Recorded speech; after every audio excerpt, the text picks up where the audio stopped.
এরা বাংলাদেশি, অথচ বাংলাদেশ তাদেরকে গ্রহণ করছে না। তার দায় কি ভারতবর্ষের বর্তায়? সেই বাফার জোনে বিএসএফ তীর্থের কাকের মতো বসে থাকবে। একটা অনুপ্রবেশকারী এলে গুলি চালাতে বাধ্য হবে। আমরা জানি যে বাংলাদেশের পেছনে ইন্ধন যোগাচ্ছে পাকিস্তান, ইন্ধন যোগাচ্ছে আমেরিকা। কেন তারা অ্যাকসেপ্ট করবে না যে তারা তো প্রকৃত বাংলাদেশী? তারা অনৈতিকভাবে ভারতবর্ষে থাকছে। ভাবুন তাহলে কি বাংলাদেশ? বাংলাদেশের সীমান্ত বরাবর 4 কিলোমিটার জুড়ে বাফার জোন, আর সেই বাফার জোন নিয়েই এবার কড়া পদক্ষেপ নিতে চলেছে ভারত, তথা এই ভারতের অত্যন্ত গুরুত্বপূর্ণ রাজ্য পশ্চিমবঙ্গ। বাফার জোন নিয়ে কোনো ধরনের কোনোভাবে উদাসীনতা নয়, স্মার্ট বর্ডার বানানোই এখন মূল লক্ষ্য।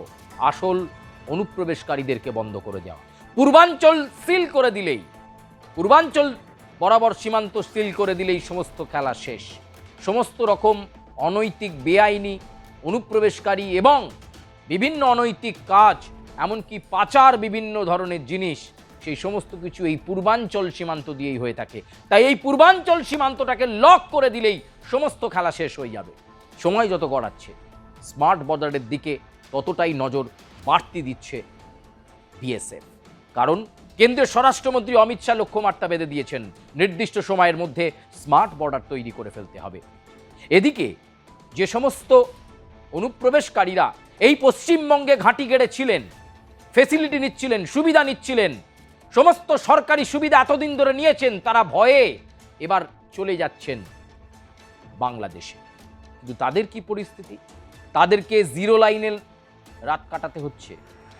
অর্থাৎ বাংলাদেশ এবং ভারতের সীমার মধ্যবর্তী যে জায়গা, যাকে বলা হয় জিরো লাইন, সেই জিরো লাইন তাদেরকে যখন ওপারে পাঠিয়ে দেওয়া হচ্ছে, তখন তারা বিজিবি অ্যাকসেপ্ট করছে না তাদের, অথচ তারা বাংলাদেশি। তাদেরকে বিজিবি গ্রহণ করছে না, বিজিবি অ্যাকসেপ্ট করছে না। তাদেরকে জিরো লাইনে, মাঠের মধ্যে, বনের মধ্যে, জঙ্গলের মধ্যে দিন কাটাতে হচ্ছে, বৃষ্টিতে ভিজতে হচ্ছে পরিবারগুলোকে নিয়ে। ভাবুন, এরা বাংলাদেশি, অথচ বাংলাদেশ তাদেরকে গ্রহণ করছে না। তার দায় কি ভারতবর্ষের বর্তায়? তার দায় কি ভারতবর্ষের বর্তায়? এতদিন বাংলাদেশ থেকে এসে অনুপ্রবেশ করে এখানকার সমস্ত রকম ফেসিলিটি তারা নিচ্ছিলেন, আর আজকে যখন ভারতবর্ষ কঠিন বরিষ্ঠ পদক্ষেপ নিয়েছে, অনুপ্রবেশ মুক্ত জায়গা তৈরি করতে চায়, পশ্চিমবঙ্গের মুখ্যমন্ত্রী শুভেন্দু অধিকারী যখন পশ্চিমবঙ্গকে অনুপ্রবেশ মুক্ত রাজ্য করতে চায়, অমিত শাহের নির্দেশ মেনে অন্যান্য রাজ্যের সীমান্তবর্তী অঞ্চলের মতো এই রাজ্যের সীমান্তবর্তী অঞ্চলকেও কঠিন বজ্র আঁটুনিতে বাঁধতে চায়, তার জন্য বিএসএফের সঙ্গে দফায় দফায় মুখ্যমন্ত্রী শুভেন্দু অধিকারী বৈঠক করছেন, জমি হস্তান্তর হচ্ছে, তখন বিজিবির গাত্র দেওয়া হচ্ছে। বিজিবি বারে বারে বাধা দিচ্ছে। এই তো কদিন আগে মেকলিগঞ্জেও একই রকমভাবে বর্ডার গার্ড অফ বাংলাদেশ কোনো কিছু না বুঝেই বিএসএফের সঙ্গে তর্কে জড়াচ্ছে। আর দুটো দিন হাতে সময়, তারপরেই কিন্তু বিজিবির সঙ্গে বিএসএফের দিল্লিতে বৈঠক। সেই বৈঠক হয়ে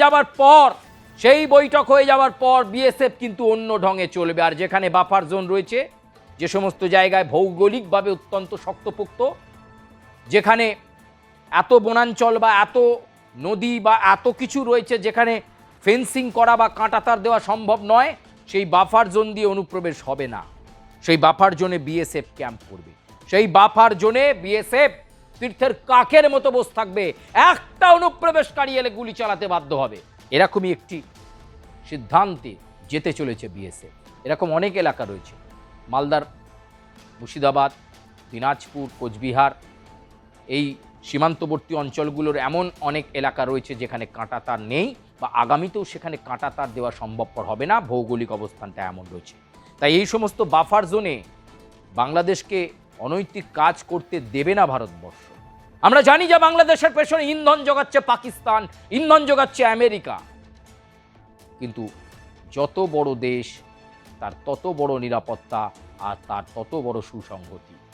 আমরা চাই আমাদের দেশ সুসংরক্ষিত থাকুক, আমাদের দেশের মানুষগুলো নিরাপদে থাকুক।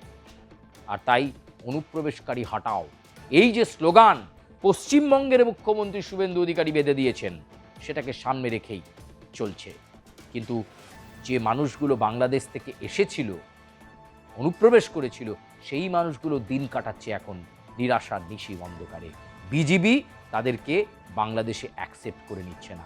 নিশ্চয়ই বিজিবির ওপর এই ধরনের ইনস্ট্রাকশন রয়েছে, তারেক রহমানের সরকারের এই ধরনের ইনস্ট্রাকশন রয়েছে যে যারা পশ্চিমবঙ্গ থেকে পাঠানো হচ্ছে, ভারতবর্ষ থেকে পাঠানো হচ্ছে যাদেরকে বাংলাদেশে, তাদেরকে অ্যাকসেপ্ট করা যাবে না। তারেক রহমানের সরকার কি এই ধরনের নির্দেশিকা দিয়েছে?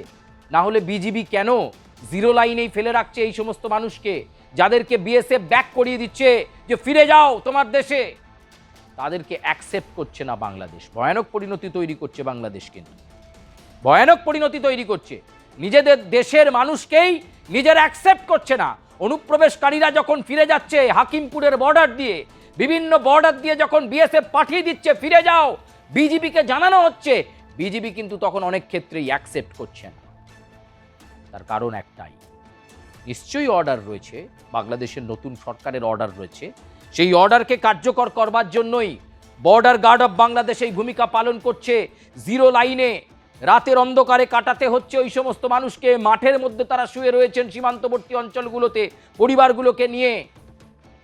ভাবুন তাহলে কি বাংলাদেশ?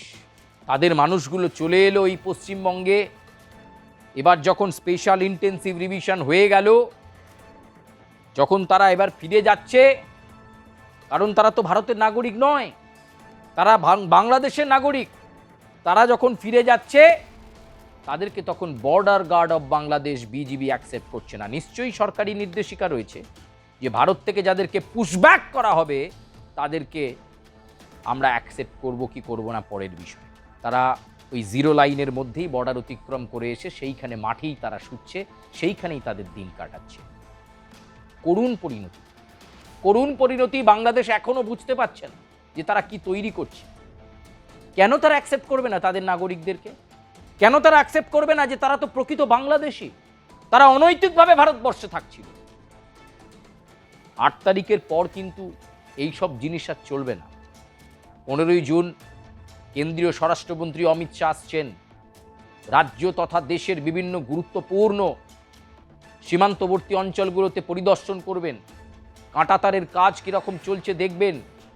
যেখানে আগে থেকেই ফেন্সিং ছিল সেখানে নিরাপত্তা বেষ্টনী কতটা আঁটোসাঁটো হলো, বিএসএফ তাদের স্থায়ী ক্যাম্প কোথায় কোথায় তৈরি করতে পারলো, চিকেন স্নেকে কতটা নিরাপত্তা বেষ্টনী বাড়ানো গেল, এই সমস্ত কিছু পরিদর্শন কিন্তু করবেন অমিত শাহ। তার আগে 8 তারিখের এই বৈঠক অত্যন্ত তাৎপর্যপূর্ণ, তাই আর 2 দিন বাংলাদেশের কাছে সময়। আর এবার বিএসএফের নির্দেশিকা আর গোটা প্রক্রিয়া কিন্তু না মানলে কপালে দুঃখ আছে। আজকের মতো এ পর্যন্তই। প্রিয় দর্শক, আপনাদের মন্তব্য করবেন, কমেন্ট করবেন, লাইক করবেন, সাবস্ক্রাইব করবেন, বেল আইকনে প্রেস করতে ভুলবেন না। আপনাদের সুচিন্তিত মতামত আমাদের কমেন্ট বক্সে জানাবেন। ধন্যবাদ।